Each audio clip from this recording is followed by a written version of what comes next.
السلام علیکم ورحمۃ اللہ وبرکاتہ۔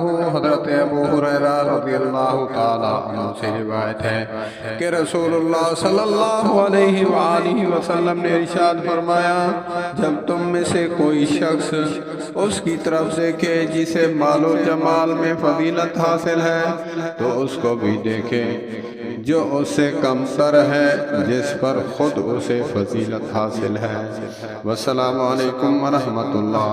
علماء فرماتے ہیں کہ دین میں اپنے سے اوپر والے کو دیکھیں، وہ فرائض بھی پڑھتا ہے، نوافل بھی پڑھتا ہے، تاکہ تہجد بھی پڑھتا ہے، میں تو فرض نماز بھی نہیں پڑھتا، اور دنیا میں جو ہے اپنے سے کم کو دیکھیں، اس کے پاس مکان نہیں یا پھر کچا مکان ہے، میرے پاس مکان بھی ہے، پکا بھی ہے، الحمدللہ شکر ادا کرنا چاہیے۔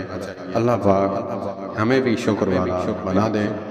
اللہ پاک بھی فرماتے ہیں، قرآن پاک کی آیت کا مفہوم ہے کہ جو بندہ میری نعمت دی ہوئی کی شکر ادا کرتا ہے میں اس کو اس کی نعمت بڑھاتا ہوں، اور جو شکر ادا نہیں کرتا میں اس کی نعمت چھین لیتا ہوں یا پھر کم کر دیتا ہوں۔ اللہ پاک ہمیں شکر والا بنا دے۔ والسلام علیکم ورحمۃ اللہ۔